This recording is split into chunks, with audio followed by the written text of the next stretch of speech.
நீங்க உங்களுக்கு ஆல்ரெடி கணவன் தெரிவு செஞ்சாச்சு, உங்களோட பிள்ளைகளுக்கு கணவன் தெரிவு செய்யுங்க.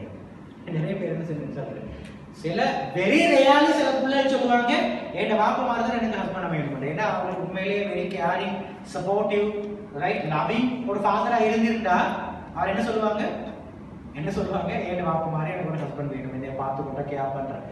சப்போஸ் அந்த பேரண்ட்ஸ் அந்த வாப்பா ஒரு நல்ல மாடலாக இல்லாட்டி, ஒரு நல்ல ரோல் மாடலாக இருக்கிறா இல்லாட்டி, ஒரு முன்மாதிரியான மனுஷனா இல்லாட்டி, அந்த பிள்ளை என்ன சொல்லுவோம்?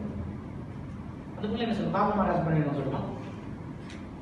அந்த பிள்ளை சொல்ல ஒரு நாளும் சொல்லாது.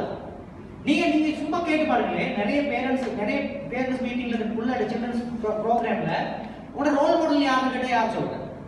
எத்தனை பெர்சன்டேஜ் ஆனவங்க சொல்லுவாங்க என்ன ரோல் மாடல் என் உமா தான், என்ன ரோல் மாடல் என் பாப்பா தான் சொல்றவங்க எத்தனை பெர்சன்டேஜ்?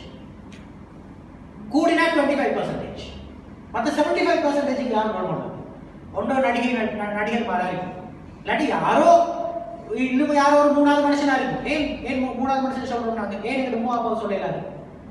ஏண்டா அவங்களோட பிஹேவியரோ, அவங்க நடந்து கொள்ற விதமோ, அவங்களோட மோட்டிவேஷனோ, அவங்களோட கேரக்டர்ஸ்லயோ நாங்க எதிர்பார்க்கிற அந்த எங்களை ஆகர்ஷிக்கிற அல்லது எங்களை ஈர்க்கிற, எங்களை இன்ஸ்பயர் பண்ற ஒரு விஷயம் நாங்க இல்ல.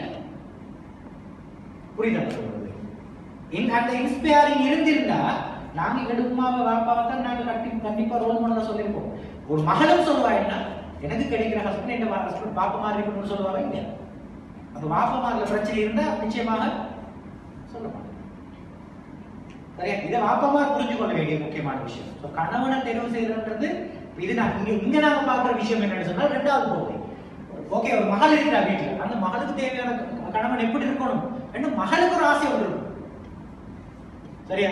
இதுல எங்க பிரச்சனை வரும் தெரியுமா? ஹஸ்பண்ட் வைஃப் இடையில வாப்பா ஒரு போயை பிடிச்சிருக்கும், வாப்பாக்க யாராவது அவனோட வீட்டாக்கு சொல்லி வச்சிருப்பாங்க, இந்த போய் நல்ல வசதி அப்படிங்கிறாரு இப்படிங்கிறாரு, அவர் கொஞ்சம் சாட்டிஸ்ஃபை, இவரை பிடிக்கும் ஒரு நல்ல மகளுக்கு அப்படிங்க.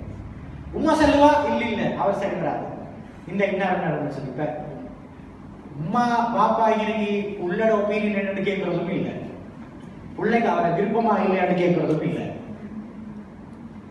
கடைசியில பிள்ளைகிட்ட கேட்டா பிள்ளை என்ன தெரியுமா சொல்லும்?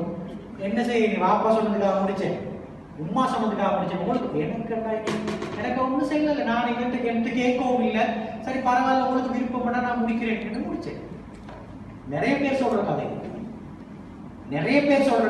ஒரு 16 கல்யாணம் முடிச்சு 16 வருஷத்துக்கு பிறகு ஒரு லேடி சொல்றா, ரைட், அப்ப நீங்க விரும்பி முடிக்கலையா, உங்களுக்கு விருப்பம் இல்லையான்னு கேட்டோன்னே அந்த டைம்ல எங்கிட்ட எல்லாம் விருப்பம் கேட்கல சார், எங்களோட உமா அப்பா சார் நாங்க கூடிய நல்லா முடிங்கன்னு நான் முடிச்சுட்டேன்.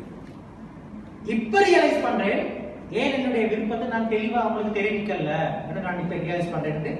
ஒரு 16 வருஷம் கல்யாணம் முடிச்ச பிறகு ஒரு லேடி இப்ப ஃபீல் பண்றேன். நான் சொல்றேன் எக்ஸாம்பிள் இருக்கு. அப்ப ஒரு வாப்பா ஒரு விஷயத்தை பார்த்திருப்பார், உமா ஒரு விஷயத்தை பார்ப்பார்.